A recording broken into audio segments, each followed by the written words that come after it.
सत्संग सिर्फ पंडालों में नहीं हुआ करता। सत्संग हम सबके आचरण में होता है, हमारे जीवन में होता है। ये 3 दिन का सत्संग सिर्फ 3 दिन का सत्संग बन के न रह जाए। अगर ये 3 दिन का सत्संग सिर्फ 3 दिन का सत्संग बन के रह गया तो कोई औचित्य नहीं, कोई अर्थ नहीं। आप सब इतने मेहनत करते हैं, आयोजन के लिए प्रयास करते हैं, तैयारी करते हैं, लेकिन यदि उस मेहनत का, उस तैयारी का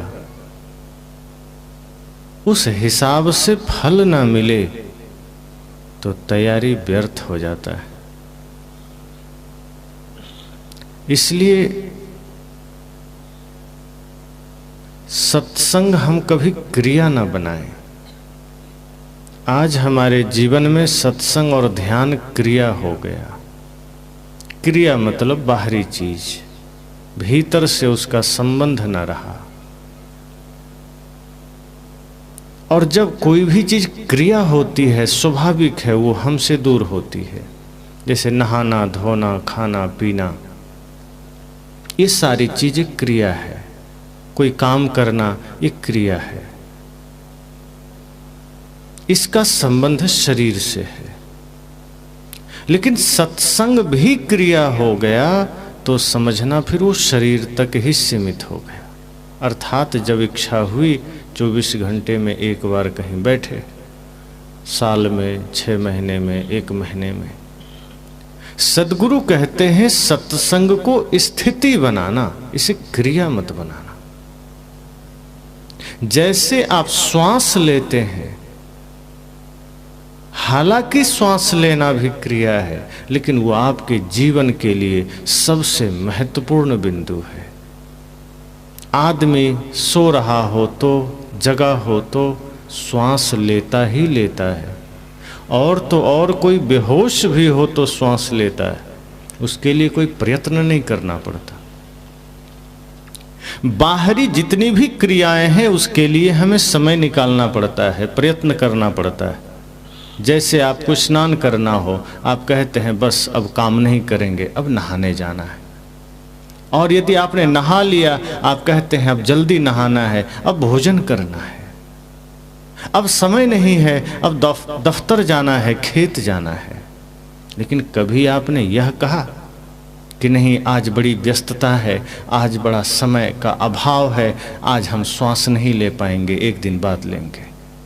कभी ऐसा ख्याल आया कि आज हमारे पास टाइम नहीं है, 1 घंटे बाद श्वास ले लेंगे? आप जानते हैं और आप ये पता भी है आपको कि हम किसी भी स्थिति में रहें, घर में रहें, बाजार में रहें, नहाते रहें, सोते रहें, बेहोश रहें, श्वास आती है, जाती है, आपको कुछ नहीं करना पड़ता।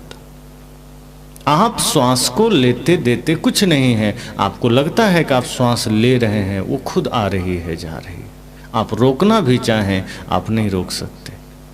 हाँ, कोई दूसरा चाहे तो नाक बंद कर सकता है, पर अपने से कोई अपना श्वास रोक ले, प्रयास करके देख ले, नहीं रोक पाएंगे आप। सत्संग ऐसा ही हो, श्वास की तरह, सोते जागते, उठते बैठते, श्वास श्वास में सत्संग उतर जाए। आप बोलें तो सत्संग में, आप चलें तो सत्संग में, झाड़ू लगाएं तो सत्संग में, भोजन बनाएं तो सत्संग में। अभी हमने सत्संग को साइड लाइन कर रखा है। सत्संग कालखंड में सीमित हो गया। कुछ काल के लिए हम धार्मिक हो जाते हैं, कुछ काल के लिए हम सत्संगी हो जाते हैं, बाकी समय हम वही बने रहते हैं जो हम नहीं चाहते। धर्म कालखंड में जिया जाने वाला चीज नहीं है कि चलो 1 घंटे के लिए धार्मिक हो गए, कि 1 घंटे के लिए ध्यानी हो गए, कि 1 घंटे के लिए सत्संगी हो गए। अपनी अपनी ओर जरा निहारिए कि क्या सत्संग हमारे जीवन में वास्तव में उतरा। इतने दिनों से हमने सत्संग सुना, संतों का संग किया, बड़े बड़े संतों के दर्शन किए, शास्त्र पढ़े, क्या सत्संग हमारे जीवन में वास्तव में उतर गया है? सत्संग जीवन में उतर जाए, इसका प्रमाण क्या है? मान लीजिए कोई पूछे कि आपके जीवन में सत्संग उतरा, आप क्या उत्तर देंगे? सत्संग जीवन में उतरा, इसका अर्थ इतना ही होना चाहिए कि मनसा वाचा कर्मणा हमारा सब पवित्र हो जाए, हमारे कर्म पवित्र हो जाएं, हमारे चिंतन पवित्र हो जाएं, श्रद्धा भक्ति और प्रेम हृदय में जागृत हो जाए। सत्संग उतरने का अर्थ इतना ही है कि आप और प्रेमी बन सकें, आप और सत्यवादी बन सकें, आप और ईमानदार बन सकें, आप और सच्चे भक्त बन सकें। आपके जीवन में भक्ति की धारा बहे, प्रेम की धारा बहे। किसी के दुख को देखकर आपका हृदय अगर द्रवित हो उठा, समझना सत्संग उतरने लगा। किसी की पीड़ा को देखकर अगर आपका मन पीड़ित हुआ, समझना आपके भीतर सत्संग उतरा। कोई भी असत्य बात आपको पसंद नहीं, आप उससे किनारे हो गए, आप समझना सत्संग उतरा। मुख से झूठ ना निकले, क्रोध ना निकले, मिथ्या वचन ना निकले, समझना सत्संग उतरा। और सच में जब सत्संग उतरता है तो कोई विकार टिक नहीं सकता। जैसे सूर्योदय होते ही सारी अंधियारी मिट जाती है, सत्संग का सूर्योदय आपके हृदय में होगा तो किसी भी प्रकार की अंधियारी टिक नहीं सकती। सत्संग हृदय में उतरेगा, वाणी निर्मल हो जाएगी, कर्म निर्मल हो जाएंगे, मन ही निर्मल हो जाएगा, फिर ज्यादा कोई समस्या नहीं है। इसलिए मैंने कहा कि यह सोचना है कि सत्संग क्रिया न बन जाए, सत्संग स्थिति बनना चाहिए। और सदगुरु कबीर तो कहते हैं, जहाँ जहाँ डोलों सो परिक्रमा, जो कुछ करो सो पूजा। वो कहते हैं अपने मन को, अपने विचारों को इतना पावन करना कि आप जो कुछ भी करो वो पूजा बन सके, आपके द्वारा जो भी कर्म हो वो पूजा बन सके। मंदिर में जाओ तब ही पूजा हो, ऐसा नहीं है कि मंदिर गए तो पूजा हुआ, घर आए तो पाखंड हुआ। घर में भी कुछ करना इतने पवित्र भाव से कि घर में आपका किया हुआ कर्म पूजा बन जाए। मंदिर में गए, प्रार्थना गाए तो लगा कि हमने भगवान की स्तुति की। अगर घर में है, समाज में है, किसी से आप बात करिए, इतने मीठे शब्दों में करिए, इतने सत्य वचनों में करिए कि आपका किसी से बात करना भी पूजा ही हो जाए। सदगुरु इस तरह सत्संग करना चाहते हैं कि आपके जीवन में सत्संग ऐसा उतरे। इस सत्संग क्रियाओं की बात नहीं है कि सुने 1 घंटे और 1 घंटे की सत्संगी बने। आजकल लोग धार्मिक बनते हैं कालखंड में, आजकल लोग धार्मिक बनते हैं थोड़े थोड़े समय के लिए। कोई त्योहार आया, 1 दिन के लिए आदमी धार्मिक बन गया। मंदिर में पूजा करने गया, 1 घंटे के लिए पुजारी बन गया। सावन का महीना आएगा, जो बीत गया पुनः आएगा, आदमी 1 महीने के लिए भोले बाबा का भक्त बन जाता है। दशहरा का त्यौहार आया, 9 दिन के लिए आदमी धार्मिक बन गया, 10वें दिन महाराक्षस बन जाता है। ये कालखंड में हमारा धर्म सीमित हो गया कि हम 1 घंटे 2 घंटे 10 दिन के लिए धार्मिक बनते हैं। सुबह जितनी देर प्रार्थना गाते हैं उतनी देर हम धार्मिक हो जाते हैं। सोमवार को व्रत रहा, हम 1 दिन के लिए धार्मिक हो गए। एकादशी व्रत किया, 1 दिन के लिए धार्मिक हो गए। और जिस दिन धार्मिक होते हैं हमें बड़ी प्रसन्नता होती है कि आज हम धार्मिक बने, लेकिन वो धार्मिकता झूठी है अगर वो कंटिन्यू नहीं है, निरंतर नहीं। सदगुरु कहते हैं आप 1 दिन का धार्मिक न बनिए, निरंतर आपके जीवन में धर्म की धारा बहे, सत्य की धारा बहे, प्रेम की धारा बहे।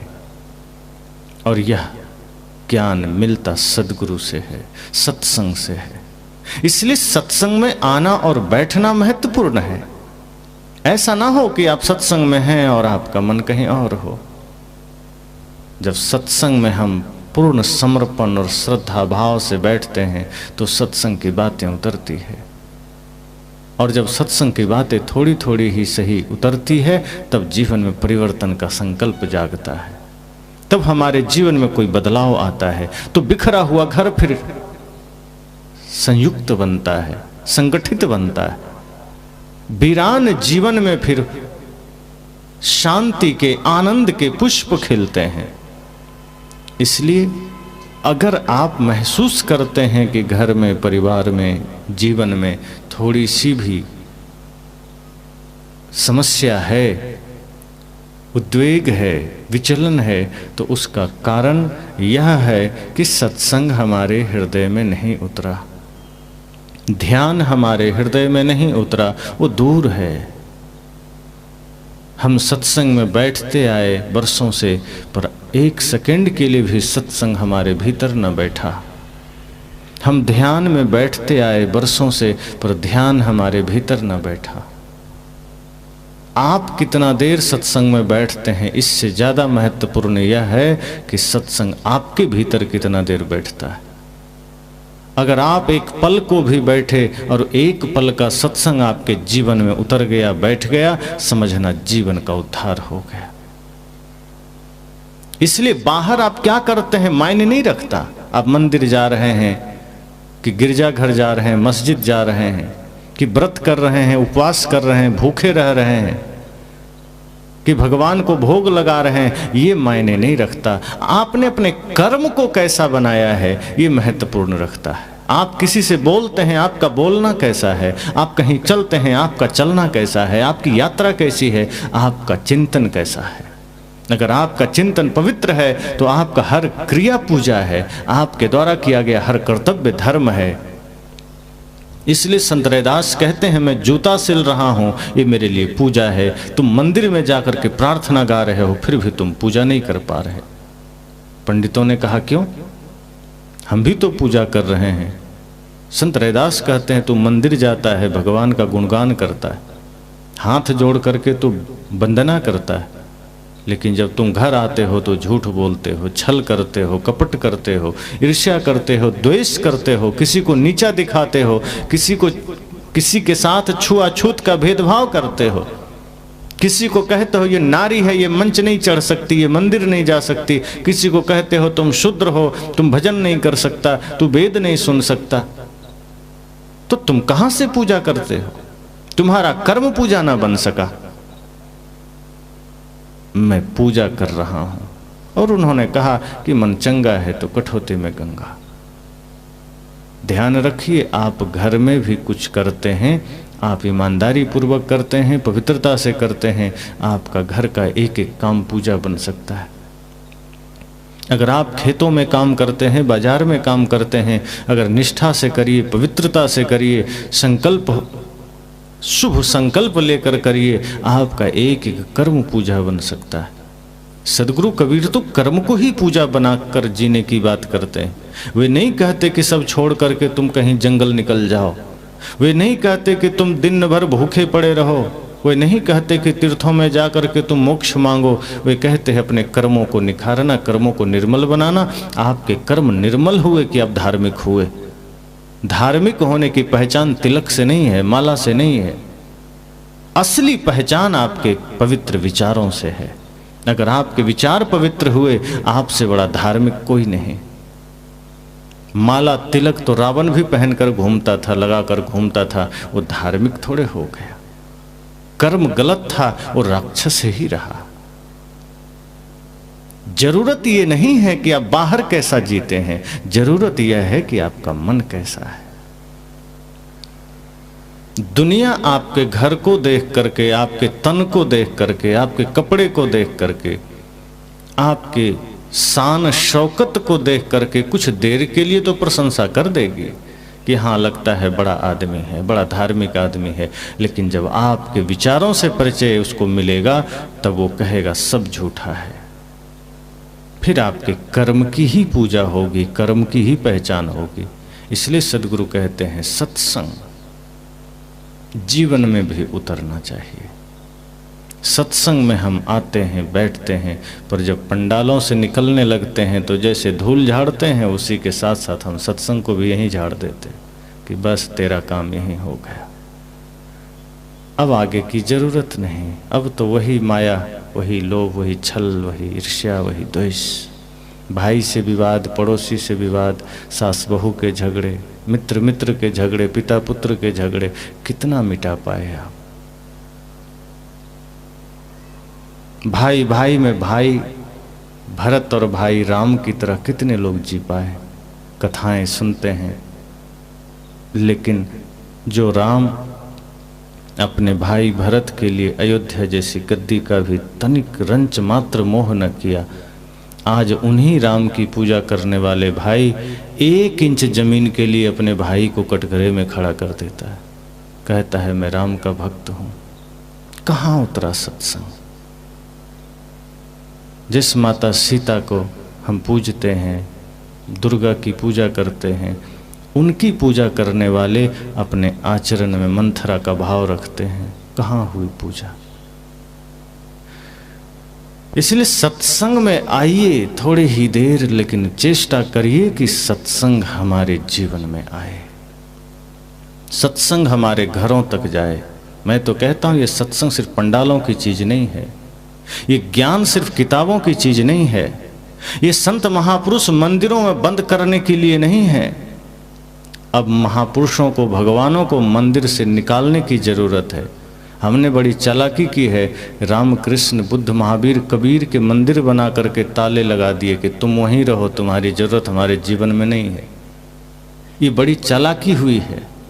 ये कोई बहुत बड़ी खुशी की बात नहीं है कि हम बाहर मंदिर बना के भगवान को वहां रख दिए। ये चालाकी हमने किया कि मंदिर बाहर बनाए घरों के, ताकि भगवान वहाँ बंद रहें, हमारे जीवन में ना आ जाएं। हमारे जीवन में तो रावण ठीक है, कंस ठीक है, यही ठीक है। हमारे हृदय में राम न बैठ जाएं, रावण ही बैठे रहें। जिनके हृदय में राम का डेरा होगा वो अपने भाई से विवाद नहीं कर सकता। जिसके हृदय में राम का डेरा होगा वो व्यक्ति अपने माँ का अपमान नहीं कर सकता।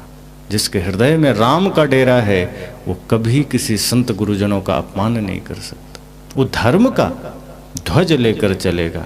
और आज अगर हम माता पिता गुरु का अनादर कर रहे हैं, आज अगर हम पड़ोसी का अनादर कर रहे हैं, आज अगर व्यक्ति नशा दुर्व्यसन कर रहा है, इसका मतलब इस हृदय में राम का डेरा नहीं, रावण का डेरा है, राक्षस का डेरा है। इसलिए पूजा, सत्संग ये सिर्फ पंडालों तक न रहे, पूजा सिर्फ मंदिरों तक न रहे, घर भी मंदिर बने, आपका जीवन भी मंदिर बने, आपका घर भी सत्संग धाम बने।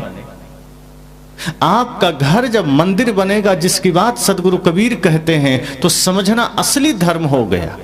वे कहते हैं हम मंदिर क्या करने जाएं, हमें तो घर को ही मंदिर बनाना है। हम मंदिर जाते हैं इसलिए हमारा घर कबाड़खाना बना रहता है। हम बाहर तीर्थों में जाते हैं इसलिए हमारा घर तीर्थ नहीं बन पाता। वे कहते हैं अपने देह को ही मंदिर बनाना, अपने घर को ही मंदिर बनाना, अपने भीतर चेतन आत्मा को पहचानना कि यही परमात्मा है। अगर इतना किया तो किसी से किसी का विवाद न होगा, श्रद्धा, समर्पण और प्रेम के भाव होंगे। जीवन के ये सद्गुण हैं, यही जीवन के आभूषण भी है, यही हमारी पहचान होनी चाहिए। इंसान की पहचान सदगुरु कहते हैं बाहरी शक्ल से, धन से नहीं, पद से नहीं, आपके गुण से होना चाहिए। मानुष तेरा गुण बड़ा, मांस नावे काज, हाड़ न होते आभरण, त्वचा न बाजन बाज। सदगुरु ने कहा जानवरों के तो फिर भी मांस कीमती होते, चमड़ी के भी कुछ न कुछ ढोल नगाड़े बन जाते हैं, उसके सिंह नाखून आदि के भी आभूषण बन जाते हैं, पर यह अभागा आदमी इसका कुछ भी नहीं बनता। अब सोचो, शरीर भी नाकाम हो गया और कर्म तो गलत किया ही, कर्म भी गलत किया, शरीर भी किसी काम का नहीं, तो क्या किया। इसलिए सदगुरु कहते हैं गुणों की विशेषता है अपने कर्म को पवित्र करना, अपने कर्म को सुधारना। कर्म महान बना लिया तो समझना कि आदमी महान हो गया। जब हम अपने कर्मों को सुधारते हैं, कर्मों को पवित्र करते हैं, तो सही मायने में सत्संगी हम हो पाते हैं। हमारा वचन पवित्र हो जाए, मन पवित्र हो जाए, चिंतन पवित्र हो जाए, तो समझना हम ध्यानी भी हुए। अभी कोई ध्यान कर लिया 1 घंटा तो उस ध्यान का अहंकार इतना हो जाता है कि जैसे हमसे बड़ा कोई ध्यान ही नहीं। इसका मतलब ध्यान किया ही नहीं। ध्यान तो हमारे विकारों को मिटाता है। वास्तव में ध्यान जीवन में उतर जाए तो व्यक्ति क्रोधी नहीं रह सकता, व्यक्ति अहंकारी नहीं रह सकता, वो विनम्र हो जाता है। लेकिन ध्यान करके अगर घमंड आ गया, इसका मतलब ध्यान वहां था ही नहीं। सत्संग हमारे जीवन को पवित्र करता है, और सत्संग करके अगर विकार आ गए मन में कि हमसे बड़ा सत्संगी कौन, तो समझना सत्संग वहां था ही नहीं। जैसे सूर्योदय, मैंने कहा सूरज निकलता है तो सारी अंधियारी छट जाती है और सबको पता चलता है। आप सबको भी चल रहा है कि सूर्योदय हो चला है, दोपहर हो रही है, सबको दिख रहा है। अब यहाँ बैठा हुआ कोई आदमी कहे कि नहीं हमें तो अभी भी अंधेरा नजर आ रहा है, तो आप क्या कहेंगे? अंधा होगा ही, और कोई बात नहीं। अगर आंख है तो अभी किसी को अंधेरा नहीं दिखेगा, और यदि अंधा है तो अंधेरा दिखेगा। यदि सत्संग का सूरज हृदय में जागृत हो जाए और फिर भी कोई कहे कि हम क्रोध के वश में हैं, अहंकार के वश में हैं, तृष्णा के वश में हैं, लोभ के वश में हैं, इसका मतलब यह है कि सत्संग का सूर्योदय हुआ ही नहीं। इसका मतलब है ध्यान हृदय में उतरा ही नहीं। जहां काम तहां राम नहीं, जहां राम तहां काम, तुलसी दो होत नहीं, रवि रजनी एक ठाम। या तो सत्संग हृदय में रहेगा या विकार रहेगा, या तो क्रोध रहेगा या प्रेम रहेगा। अगर सत्संग वास्तव में जीवन में उतरा तो वहां क्रोध नहीं आ सकता, वहां हिंसा का भाव नहीं आ सकता, झूठ छल कपट नशा दुर्व्यसन के भाव नहीं आ सकते, ईर्ष्या द्वेष के भाव नहीं आ सकते। यूं कहें कि कोई भी अनिष्टकारी नकारात्मक शक्ति हमारे भीतर रह नहीं सकती अगर सत्संग का संचार हो चला। इसलिए सत्संग की महिमा है, और सदगुरु कबीर के ज्ञान जहाँ मिलते हैं वो ज्ञान अनमोल है, दुर्लभ है। क्योंकि सदगुरु कबीर इंसानियत को जागृत करना चाहते हैं। वो किसी को ये नहीं कहते कि मैं तुम्हें कबीरपंथी बनाने आया हूँ, वो ये नहीं कहते कि मैं तुम्हें सांप्रदायिक बनाने आया हूँ कि माला ले लो मेरा चेला बन जाओ, मेरा शिष्य बन जाओ। सदगुरु कहते हैं मेरी चेष्टा सिर्फ इतनी सी है कि आप इंसान बन जाएं। मेरी चेष्टा सिर्फ इतनी सी है कि आपके भीतर प्रेम की धारा बहे, कि आप समस्त सृष्टि को अपना परिवार समझें। जेते औरत मर्द उपाने सो सब रूप तुम्हारा, ये जितने स्त्री पुरुष हैं सब तुम्हारा ही रूप हैं। सदगुरु कहते हैं मेरी चेष्टा सिर्फ इतनी है कि सृष्टि को आप अपना घर समझें। किसी से बैर का भाव नहीं, विरोध का भाव नहीं। जहां भी नजर जाए, जहां भी दृष्टि जाए, सब में परमात्मा ही देखना, इस सदगुरु कबीर का आह्वान है। वे मनुष्यता को जगाना चाहते हैं। वो किसी के भीतर का हिंदुत्व नहीं जगाना चाहते, वो किसी के भीतर का इस्लाम नहीं जगाना चाहते, वो किसी को सिख ईसाई नहीं बनाना चाहते। वे कहते हैं जिसके भीतर इंसानियत जागृत हो गई वही सनातनी हो गया। सनातनी वो नहीं है जो तिलक लगा के झंडा उठा के घूम रहा है। सनातनी वह है जो प्रेम, सत्य, अहिंसा, करुणा को जीवन में धारण किया। सनातनी वह है जो माता पिता, गुरु का और देश का सम्मान करना जान लिया। सनातनी वह है जो मांस मछली मदिरा से दूर है। सनातनी वह है जो अपने भाई में, बड़ा भाई है तो राम, छोटा है तो भरत का दर्शन करता है। और इन सब चीजों से जो दूर है वो सनातनी नहीं हो सकता, वो राक्षस हो सकता है। इसलिए यह सत्संग हमारी आंखों को खोलने के लिए सदगुरु कबीर हमें इंसान बनाना चाहते हैं। वे कहते हैं इंसान बन जाओ। इंसान बने नहीं कि काम बना। इंसान जो बन गया वही भगवान भी बन सकता है। भजन आप सुनते हैं, संकल्प हो हमारा इंसान हम बनेंगे, और इंसान बन गए तो भगवान भी बनेंगे। पर आजकल आदमी कहाँ संकल्प लेता है कि इंसान बनेंगे। संकल्प हो हमारा, आदमी भीतर भीतर सोचता है बेईमान हम बनेंगे, अब बेईमान बन गए तो हैवान भी बनेंगे। यही संकल्प आज चलता है और यही आदमी करता भी। इंसान बनने का संकल्प नहीं लेता, वो जानता है इसमें थोड़ी कठिनाई है, थोड़ी मेहनत है। अब जैसे मैं यहाँ से कह रहा हूँ, जो माता पिता गुरु की सेवा करे, राष्ट्र की सेवा करे, वो सच्चा धार्मिक है। और कहीं किसी ने कह दिया कि नहीं ये करने की जरूरत नहीं है, बस एक बार गंगा में डुबकी लगाओ तुम धार्मिक हो गए, तिलक लगा लो धार्मिक हो गए, सब वहीं चला जाएगा। नहीं वो गुरु ठीक है, सस्ता है, यहाँ मेहनत करनी पड़ेगी। अगर यह कहा जाए कि माता पिता गुरु की सेवा करनी पड़ेगी, आदमी को बोझ मालूम पड़ता है कि इससे सरल उपाय है क्या कोई? तो कोई कह देता है हाँ है, क्या करना है? कुछ नहीं करना है, 1,00,000 बार राम का नाम लेना है, कुछ करने की जरूरत नहीं। एक गुरु तो ये कह रहे थे कि भाई से प्रेम करने की जरूरत नहीं है, माता पिता के सेवा करने की जरूरत नहीं है, मांस मछली मदिरा छोड़ने की जरूरत नहीं है, पत्नी में श्रद्धा समर्पण का भाव करने का जरूरत नहीं है, कुछ नहीं। तो क्या करना होगा? कहा तुम्हें सच में स्वर्ग जाना है, पापों से मुक्ति पाना है, अपने बच्चों को समझा देना कि अंतिम में चिता में तुलसी का लकड़ी डाल देगा, बस स्वर्ग चले जाओगे। अब ऐसे धूर्त गुरु को कौन समझाए कि ये सस्ता नुस्खा ठग विद्या के अलावा दूसरा कुछ नहीं, ये सिर्फ ठग है, धुरताई है।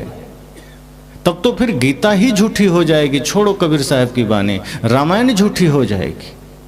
फिर तो राम का ये कहना व्यर्थ हो जाएगा कि निर्मल मन जन सो मोहि पावा, मोहि कपट छल छिद्र न भावा। फिर राम जी ने ऐसा बोला ही क्यों?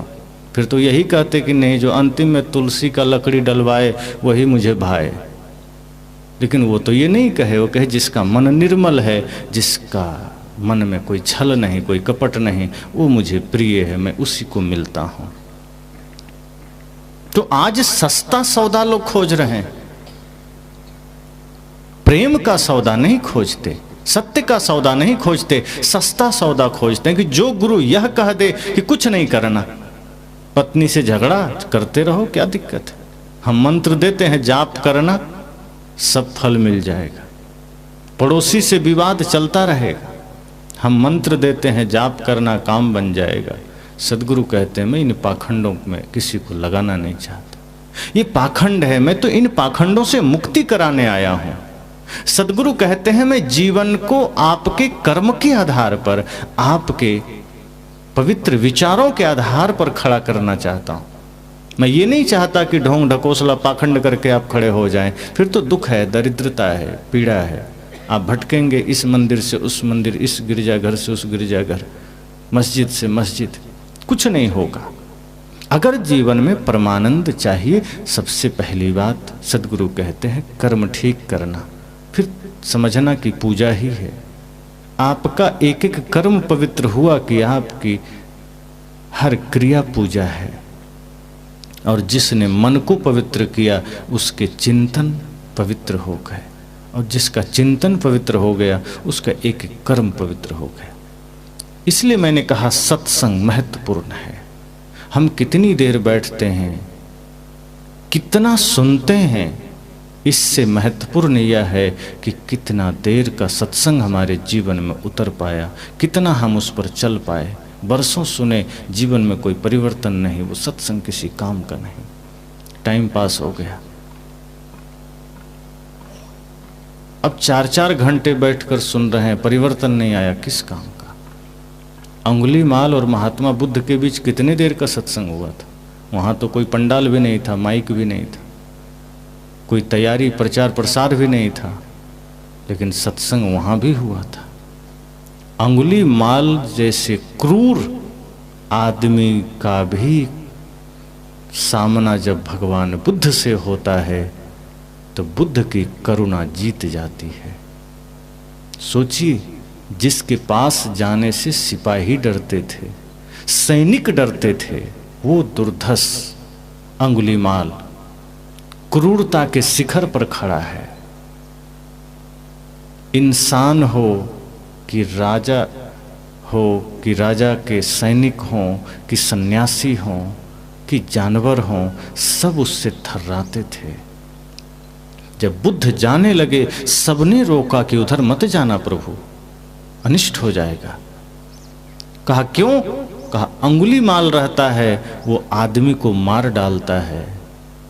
तो बुद्ध ने क्या कहा कि तब तो मेरा जाना बहुत जरूरी है, क्योंकि अगर कोई हिंसा के रास्ते पर इतना गहरे चल रहा है तो मुझे तो उसके जीवन से पीड़ा हो रही है कि मुझे भी उसे शांति देना है। जो शांति मैंने पाई है वो शांति मुझे अंगुलीमाल को भी देना है। और जब बुद्ध इस पवित्र करुणा भरी भाव से वहां गए और जब निकलते हैं तो अंगुलीमाल की नजर पड़ती है। अंगुलीमाल ने क्या कहा सब जानते हैं, ठहर जाओ। बुद्ध ने ध्यान नहीं दिया, चलते रहे। अंगुलीमाल ने फिर कहा ठहर जाओ। बुद्ध ने देखा कि कोई आवाज दिया, ठहर जाओ, खड़े हो गए। अंगुलीमाल कूद कर सामने आया, कहा समझ में नहीं आता, मैंने तुम्हें कहा ठहर जाओ। बुद्ध ने उसकी आंखों में बड़े प्यार और करुणा से झांका। अंगुलीमाल पहली बार महसूस किया कि कोई तो मेरे सामने ऐसा आया है जो आज से पहले कभी नहीं आया। अब तक कोई नाम सुनकर ही कांप जाता था और जो नहीं जानता था सामने देख करके बेहोश हो जाता था। ये कौन है जो मेरी हाँक पर, पुकार पर, मेरी गर्जना पर भी जिसके चेहरे पर कोई फर्क ना पड़ा, उतना ही सौम्यता, उतना ही सहनशाहियत, उतनी ही निश्चिंतता, आखिर कौन आ गया मेरे सामने? अंगुलीमाल ने क्या कहा? मैंने तुम्हें कहा था ठहर जाओ, क्यों नहीं ठहरे? बुद्ध ने क्या कहा? मैं तो कब का ठहर गया, तुम ही नहीं ठहरे हो। अंगुलीमाल ने कहा मजाक करते हो। बुद्ध ने कहा कि मैं तो कब का ठहर गया, तुम ही चल रहे हो। अंगुलीमाल ने कहा मजाक करते हो, अभी मैंने तुम्हें आवाज दिया, तुम चलते रहे, रुके नहीं, और मुझे कहते हो कि हम चल रहे हैं।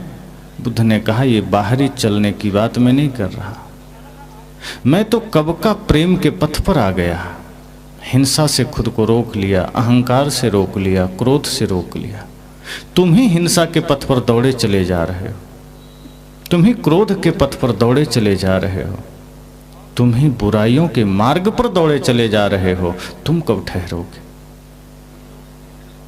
और बुद्ध की वो करुणा भरी दृष्टि, वो करुणामय ज्ञान के आगे अंगुलीमाल की क्रूरता भी धाराशायी हो जाता है। सत्संग थोड़ा ही हुआ, अंगुलीमाल बदल गया, रत्नाकर बदल गए, सत्संग ही तो था।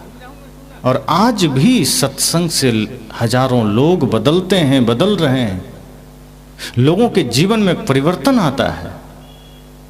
मैं अक्सर अभी एक उदाहरण देता हूं, यहीं आपके छत्तीसगढ़ बालोदा बाजार की घटना। जनवरी में एक सज्जन सुरेश पटेल सरदार जी ने मेरा प्रवचन सुने, वो अपना संस्मरण सुना रहे थे कि गुरुजी मेरा एक्सीडेंट हो गया, सिर में चोट लगी, अस्पताल में भर्ती हुए रायपुर में। डॉक्टर ने कहा कि मामला गंभीर है, विक्षिप्तता आ सकती है, बात करना छोड़ो और प्रयास करो कि मोबाइल से प्रवचन सुनो और मैं इलाज जारी रखूंगा, शायद महीना से 2 महीना में तुम ठीक हो सकते हो। उसने कहा कि मैंने प्रवचन आरंभ किया और संजोग से आपका ही प्रवचन आ गया, और जब मैं सुना तो मेरी चेतना इतनी एकाग्र हुई कि मात्र 12 दिन में मैं अस्पताल से छूटा। डॉक्टर भी हैरान हुए कि मुझे लगा महीना 2 महीना लगेगा, ऐसा क्या सुन लिया कि 12 दिन में ठीक हो गए। मैं हैरान हो गया कि प्रवचन से कोई कैसे ठीक हो सकता है, पर उन्होंने अपनी चेतना, अपना चित्त इतना एकाग्र कर दिया प्रवचन में कि दुनिया को भूल गए वो थोड़े दिन के लिए। और जब वो ठीक होकर निकले, संकल्प लिया कि जिनके विचारों से मेरे जीवन में परिवर्तन आया है वो मेरे धरा पर आएंगे। और नवंबर में 3, 4, 5 को उन्होंने सत्संग रखा, अकेले, बहुत विशाल सत्संग। यूट्यूब पर उनकी वीडियो पड़े, आप देख सकते हैं। अद्भुत उन्होंने समागम किया और तब से वो संकल्पवान हो गए कि जिस सत्संग से मेरे जीवन में परिवर्तन आया, जिस सत्संग से मेरा जीवन बदला, ये सत्संग अब मेरा जीवन का आधार बनेगा। मेरे माता पिता तो थे कबीरपंथी, लेकिन मैं नहीं था इसमें, मैं दूर दूर रहता था, पर जिस दिन से मेरे जीवन में परिवर्तन आया, मैं पुनः सत्संग में जुड़ गया। और वो आश्रम भी बिहार पहुंच गए 10 लोगों के साथ। और अभी जब मैं समोदा आरंग में प्रवचन में था, वहाँ भी मिलने आ गए, पुनः अक्टूबर में समय ले लिए। सत्संग से लोग बदलते हैं। और ये तो मैंने एक छत्तीसगढ़ की घटना सुनाई। ऐसे भारत में कई प्रांतों में अच्छे अच्छे लोग बदले। ये घटनाएं हमें प्रेरित करती है। एक सज्जन पंजाब के हैं जो अमेरिका रहते हैं, वहाँ उनका बड़ा बिजनेस है, 60-65 की उम्र होगी, कई देशों में बिजनेस फैला है। एक दिन उनका कॉल आया, काफ़ी दिन पहले की बात है, फरवरी मार्च 1 साल होने को है।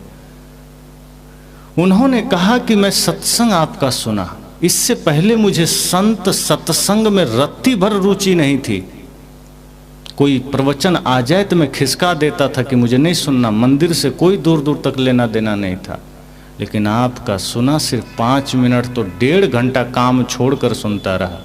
और मेरे मन में उत्सुकता जगी कि आपका दर्शन करना है। मैंने कहा मार्च में मैं फ्री रहूँगा। वो भारत आ गए टिकट बना के। और फिर जब आने का हुआ आश्रम पर बिहार, तो संजोग से पैर में थोड़ी चोट लगी, तो उन्होंने कहा कि मैं नहीं आ सकता गुरुजी, 2 दिन का समय आप ही दीजिए। पंजाब में जालंधर में उन्होंने 2 दिन का सत्संग रखा।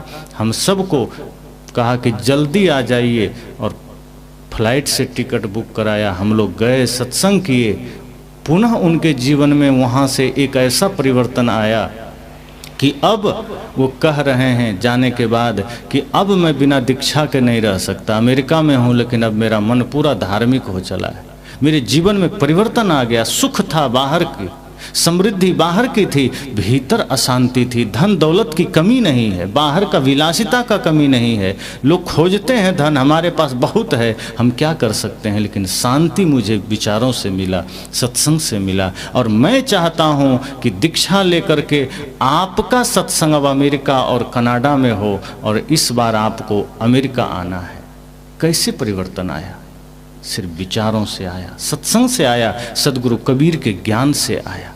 हरियाणा के एक सज्जन, करोड़पति और धन संपदा की कोई कमी नहीं, युवा, दबंगई करना, लोगों को लूटना खसोटना, फैक्ट्री का मालिक है, सिर्फ रंगदारी करना।